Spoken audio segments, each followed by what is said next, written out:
war with China has been a significant topic around the world. Are we closer than we think?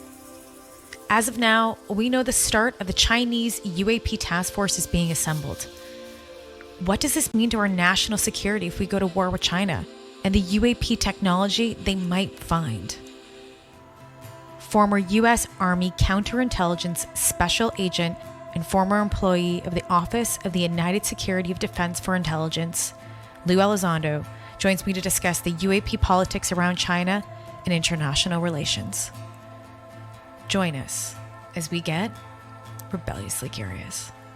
Lou, thank you for being on Rebelliously Curious. I've been really looking forward to talking to you this entire week. So I want to start off with a little bit of a larger conversation around China.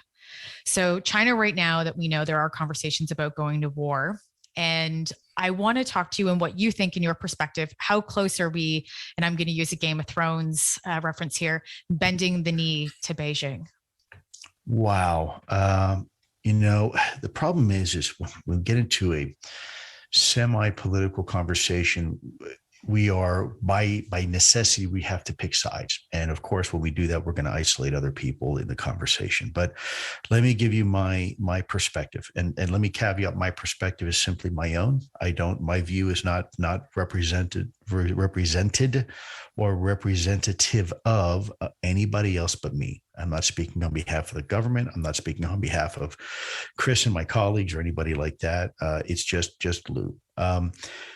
I think we have been approaching foreign politics incorrectly for a very long time. When I say we, I mean the United States, but I also mean other countries as well.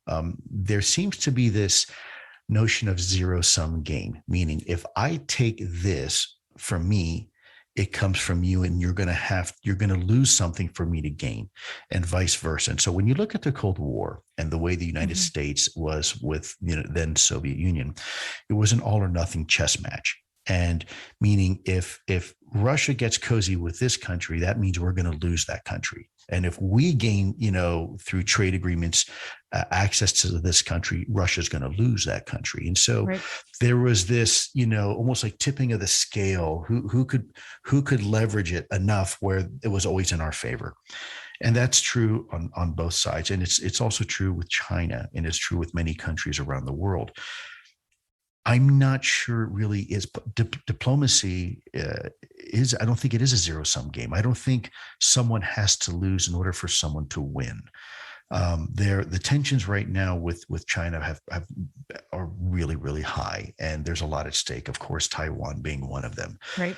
I think China is very smart. China has been around. We've been around as a country, the United States, for 200 plus years. The longest standing republic right now in the world is the little country I just left, San Marino. It's about 500 some odd years old as a republic, maybe 6. China's been around for millennia, 2,000 years. And they don't easily forget about things. When they teach Chinese history in China, they're going back when, Europe was living in the Dark Ages, Right. China was a very organized society. I'm not saying China is perfect by any means, but they've been around a long time. They've been around a lot longer than just about anybody else as a country and as a people. So they tend to play the long game, and they play when I've always made the assertion that when we're playing chess against Russia, we're playing checkers when they're playing three-dimensional chess. And in fact, we're probably not even doing that. We're probably playing Connect 4 and they're playing three-dimensional chess. Right. The Chinese are a little bit different. They don't even play the same game we play at all. They look at the world a little bit differently. And again, not bad or good, just differently. And we need to reconcile. They don't look at the world through the eyes of Western civilization.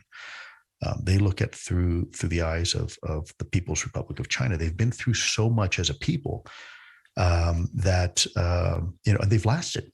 They've lasted a long time, and so we need to be understanding of that, and we need to understand that the history of China goes way back, and that the people have a strong connection to their homeland. And I don't think it's necessarily have the appetite for that, right? We just finished Iraq and Afghanistan after 20 years. Right. Do we have the energy? Do we have the resources? Our economy isn't great right now. Well, and I was going to go into that. Like they're going to be the economical power of the world in 2030. Right now they have a UAP task force too. Yeah. They're researching UFOs just as much as we are. Well, so what is that? A lot of stuff too that's not public. That's really pretty advanced, and we've got a lot of catching up to do, and that's a problem. Well, yeah. What does that mean to our national security? Like, is the Pentagon and any other officials having these conversations? And what are they saying? What are you hearing from them about them finding that technology? Yeah, Chrissy, and using it against us. There are some that are having the conversation. The problem with our system, our political system here, is that you have politicians making decisions. I'm saying, again, this is, forget about Republican or Democrat or anything. Just the mere fact you have politicians who don't necessarily have experience in military tactics making military decisions. Right. And we're seeing that the vice president of Taiwan is looking to have this golden triangle of different countries, and Japan being one of them, to combat against China.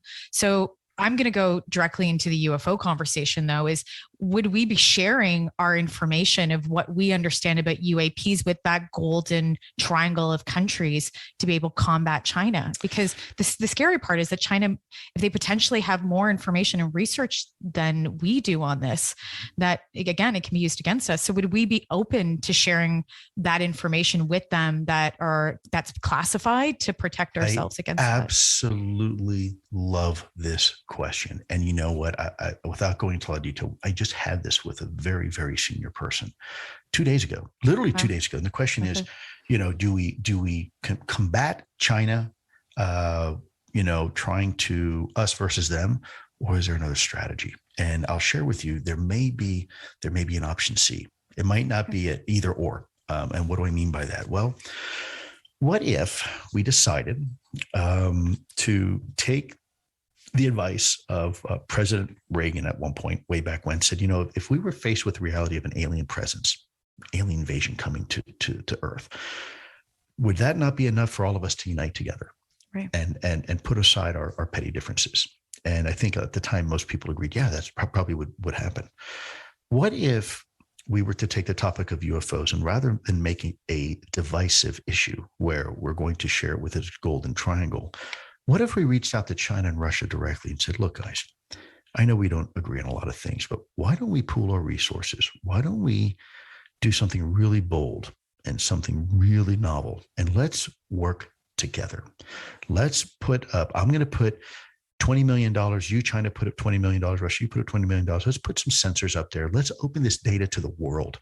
Let's make it, in fact, not even classified. Let anybody and everybody have access to it, right? And let's work on this project together. Now, what does that do? It does one of a few things. First of all, it makes them co-investors into a project that we all own equally. Nobody can control the narrative, right? It democratizes this subject for around the world. It also does something else. Once they commit resources, now they're invested, right? It's a lot harder to piss off your friends that you're working on in something over here to go and invade something like Taiwan, especially when obviously the interest of Taiwan is semiconductors and their interests over there. It's monetary at the end of the day. Right. Well, what if you could make this even more lucrative than 1,000 times than what the semiconductor industry can do right now? And we say, look, this has a potential to advance our civilization thousands, maybe millions of years of human evolution in one generation. Would you want to be part of that? And maybe we use that approach, and then we don't have to worry about a Taiwan ever being invaded or us being involved or worrying about what Australia has to say, because it never happens, because we're all focused on a much bigger, more important issue. Maybe that's a solution. Yeah. And I agree. Like, you have one of my questions here. I was talking about space administrations, because how they work together. They work really well together around the world, but then politically we see that countries that are at odds work together in the space. So in space administration. So maybe we take a cue from that and bring it into our politics as well, to say, hey, we've done it before. We've done it before. We've had agreements with Russia over the North Pole. where we say, hey, look, Boris, if you see something, you're not quite sure, if not sure it's us, you can give us a call. And oh, by the way, same thing, my good comrade, John, if we see something coming over the North Pole, we're probably going to call you before we decide to press a button, because we want to make sure, there's a difference between real war and, me seeing something on my radar and not being quite sure. Right. And UFOs was part of that. One of the parts of the agreement was that, hey, look, UFOs are real. We could wind up seeing them on radar and confusing that as some sort of provocation by your side. We should probably have a direct line to each other just to make sure before either one of us gets a little bit too antsy and, presses the button. There are precedences for those type of relationships existing. We decide to work with China and say Plan C, is something that we decide to go with.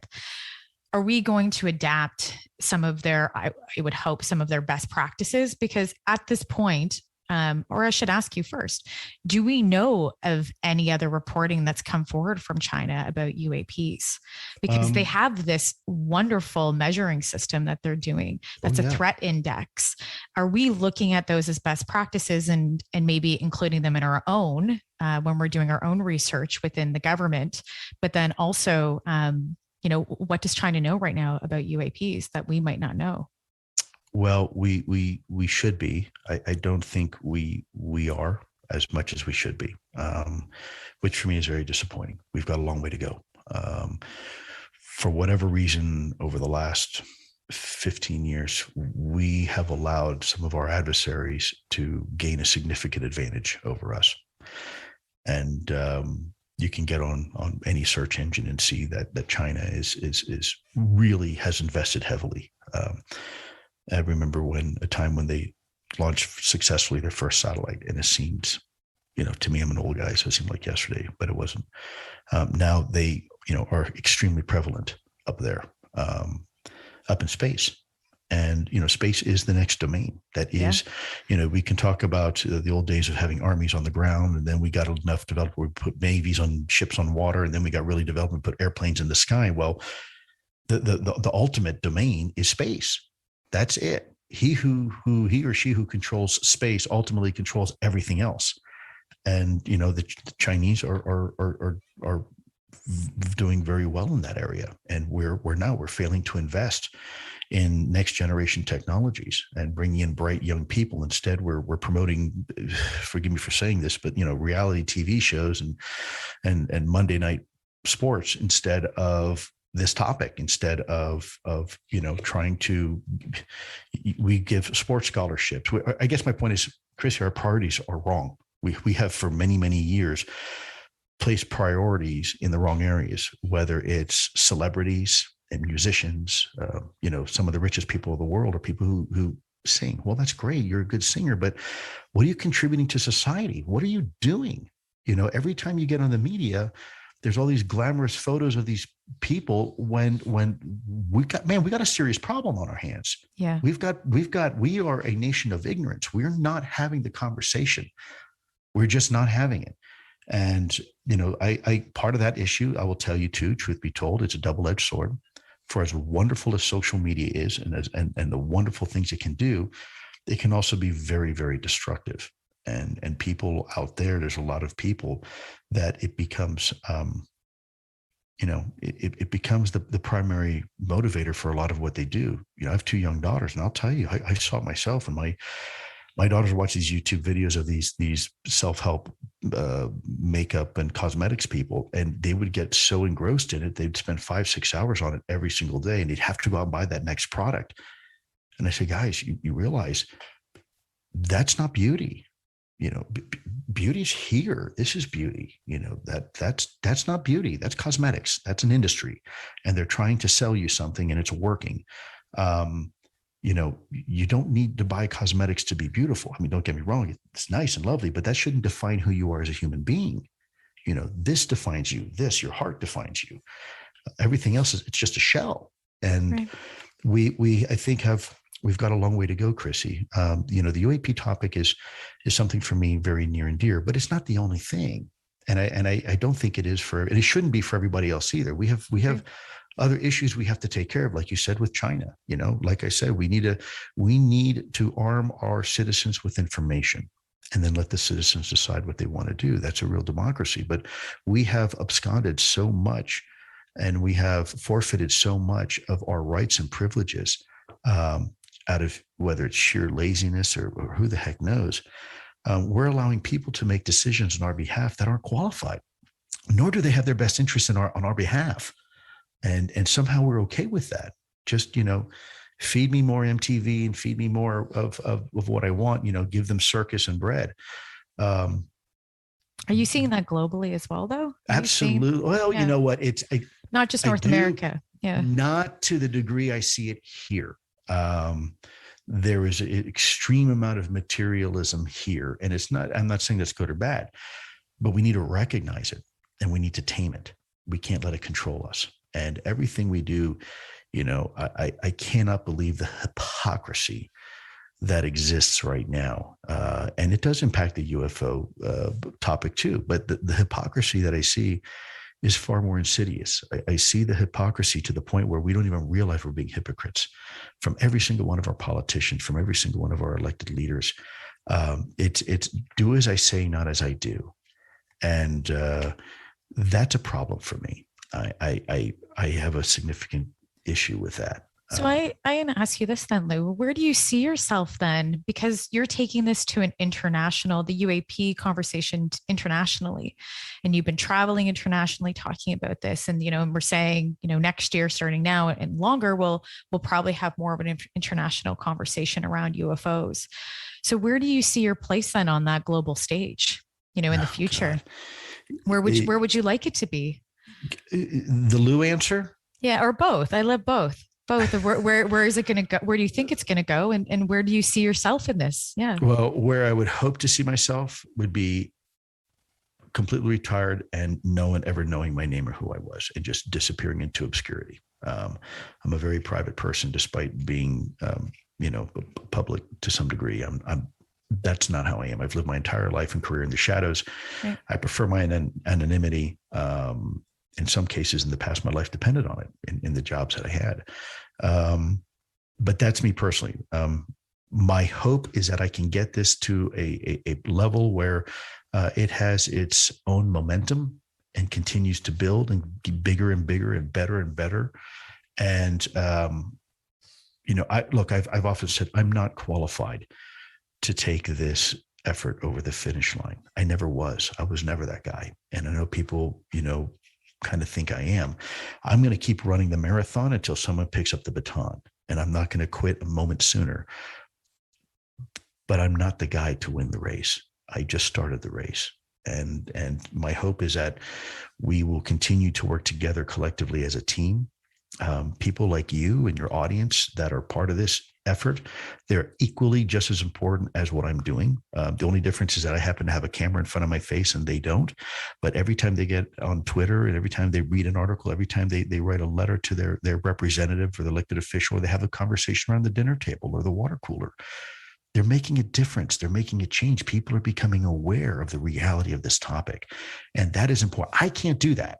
I can get in front of a camera and I can say a few words and, people might or might not listen, but it's the proverbial army that's behind us in this topic that's making a difference. That's why Congress is paying attention, not because Luis Elizondo said it. It's because their constituents are now saying it, because the media is saying it, because other individuals in the government are saying it, because people in other countries are saying it.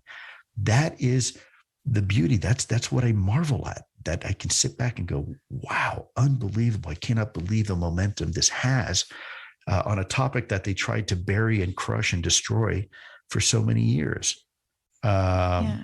And I can even ask you then too, there's so many people formally that have worked in the government that have been helping to declassify UFOs and what's going on. Are you working with anybody now internally in the Pentagon about foreign relations? And if so, who? Wow. Yes. I won't say who. It's not up to me. It's just like with the, recent book that Jim Lakatsky put out. I spent 4 years never mentioning his name because he told me not to, and I respected that. Yes, I am. We talked about this being for the first 3 years, 3.5 years. It's been mostly a defense and an intelligence conversation. But I'm not convinced that's where the conversation needs to stay. I've said before, for the record, especially this last year, the defense community and the intelligence community have a very specific purpose. Is something a threat? That's it. I don't want them involved in anything else that's not involved with that question. There are other organizations, the U.S. State Department, for example, could really help now this conversation, engaging the Foreign Relations Committee in Congress, saying, hey, we see the draft language, we need to work with foreign allies. What are you doing about it? Nothing from Secretary of State, nothing from. Damn right. Yeah. And Congress, the Foreign Relations Committee in the Senate and the House, and they need to go and say, hey, State Department, you see this, you've seen the news. What are you doing about it? Because I want to know. And nothing. Don't tell me you're not doing anything. Yeah. Don't tell me you're not doing anything about it. I want to know, what are you doing about it, and who are you doing it with? Exactly. And where are we going? And that is where the conversation needs to go. That's part of phase 2, getting a much more comprehensive level of support and endorsement behind this. And they're interested. They are interested. It's just, we have to take incremental steps moving forward. And, my hope is that now we can engage folks like the United Nations and maybe NATO and some other international organizations and countries. I think there's a lot of value in that. I think there's a lot of goodness in that, because again, the two big things is no country should have to single-handedly shoulder the burden for this topic and have to pay for it, nor should any country control the narrative, because we've seen over the last 70 years what happens when a country controls the narrative. Well, not much gets done. So we need to democratize this conversation in a way that, because it affects everybody globally, why not bring the global community into the conversation? And you're going to lead me right into the conversation about United Nations. Sure. ICER and all these other groups are coming together to talk about, having UAPs as a formal conversation with the United Nations. Where are we on that? And I believe San Marino plays a place in that as well. But can you talk to us about how close you are and how close we are to having the United Nations represent the UAP? Yeah, topic? I mean, you're absolutely right. I mean, there was an effort in 1978. Sponsored by Grenada. Right. Unfortunately, it didn't make it to the finish line, but it was a hell of a great start. Our intent is to learn lessons from both their successes and failures, and that's precisely what we want to do. And go to the United Nations and say, "Hey, this is your job, okay?" And lest we forget it, if you don't feel like doing your job, then we'll put somebody else there to do it. But that's your job, and the United Nations is there to represent the will and the interests of the world. And this is a topic that involves all of us. It's not difficult to create an international body. We've done it before for many other things, whether it's climate change or anything else. So why not do it for this topic? And the part of the justification is, look, do you really want Pakistan going to war with India because one of them happens to have a UAP over its nuclear site and it's confused as a provocation of war by the other side? Do you really want that? Because if you do, you're setting yourself up for exactly that scenario. So we should probably look at this collectively and start really trying to figure out what this is and what this means to our species. Yeah. And this whole thing right now too about Robert Salas that is coming out currently in the news, and him holding a press conference on, I believe, this coming Tuesday. I'm going to ask you your thoughts on that too, because it totally goes into our national security. Did ATIP know during that time that this was going on? And that did. The stories. Okay. Yeah, we did. A panel of former United States Air Force officers give accounts of their disturbing experiences involving UFOs using unknown disruptive technologies at nuclear missile launch facilities. And we ask, could our modern electronics still be vulnerable? On Tuesday, October 19th, a panel of former United States Air Force officers met together in Washington to present accounts to the press and public of UFOs being seen over nuclear weapons facilities, and in some cases, remotely disabling highly guarded nuclear weapons using unknown disruptive technologies. Robert Salas, a former United States Air Force captain who came forward with a startling account of 10 intercontinental ballistic missiles going offline at an underground launch control facility at Malmstrom Air Force Base, Montana on March 24, 1967, also spoke at the press club meeting and expressed concern about official secrecy by the United States government, which he accuses of suppressing such information from the public. However, Salas thinks a report on UAP delivered to the Office of the Director of National Intelligence earlier this year may represent a shift in the government's attitude towards the subject. I spoke to Mr. Salas after the press club meeting to find out more details and to get his overview of the event. Yes, Christina, thank you. Brief overview of the conference. There were 4 of us total, ex-Air Force and all ex-witnesses to the UAP, or unidentified aerial phenomena. And we were all also had experiences related to UFOs involved with nuclear weapons sites. And we also had live stream of this, and just checked. We've had at least 20,000 views already, so in that respect, I think it was very successful. We did have people there from military.com, which sends out news releases to military facilities all over the world, I guess, and did get a front page article on the Washington Times, and I will be speaking with my representative from Congress tomorrow morning. So, and we're making some headway with speaking to another congressperson who is on one of the intelligence committees. So, all in all, I think it was generally a success.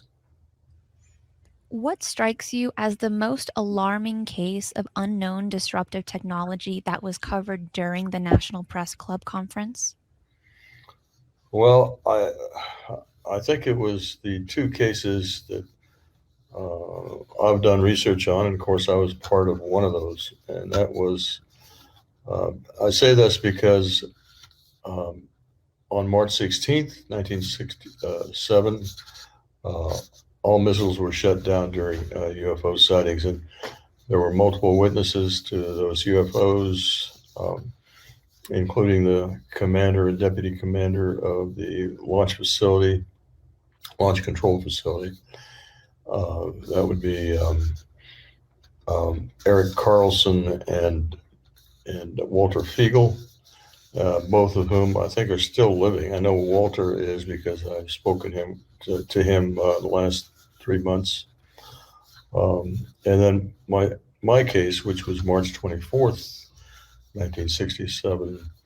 So within a span of 8 days, UFOs came over and disabled 20 nuclear missiles. And then if you include Dave Schindele's incident that was late September of 1966, you could say within 6 months, UFOs disabled 30 nuclear missiles. And this was one of the points, the major point we wanted to get across, and that is that these objects are indeed real, and they have the capability and understand full well how our systems work. They have the capability of shutting down our most dangerous weapons.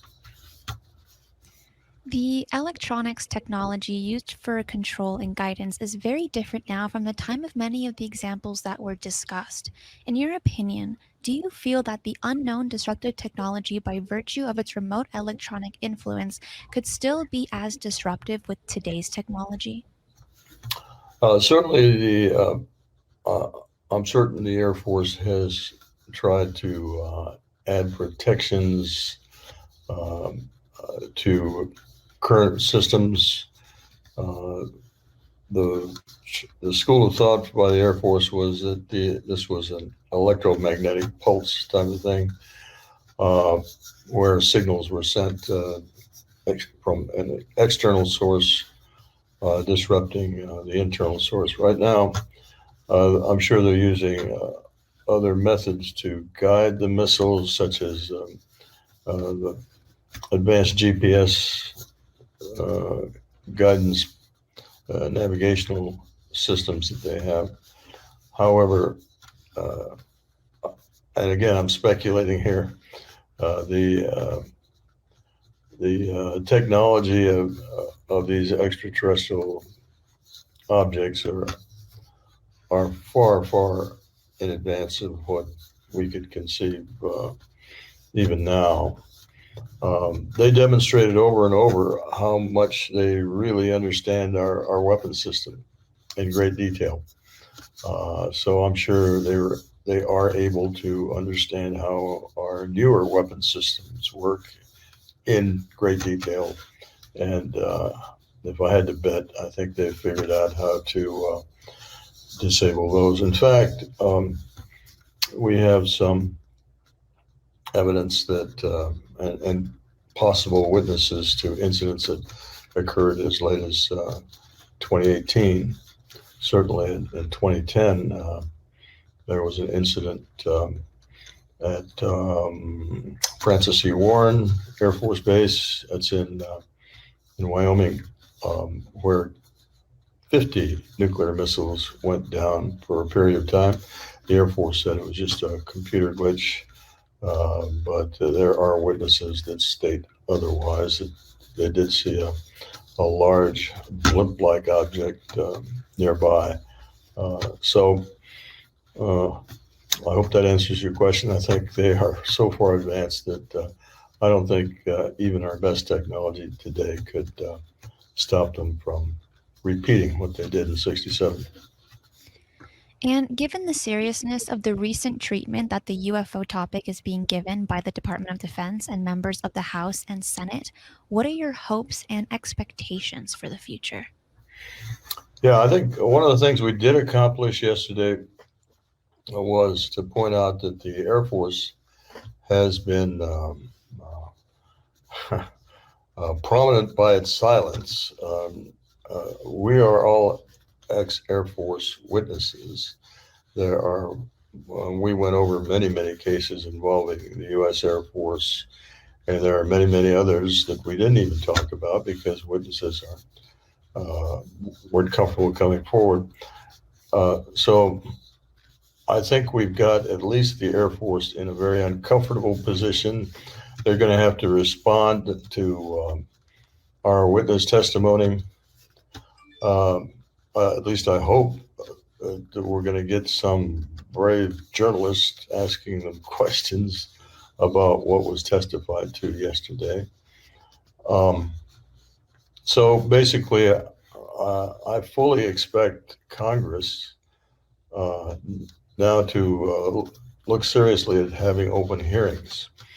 And that's what I'm going to push for in the coming days, months, for open hearings so that we can get more witness testimony before the American public.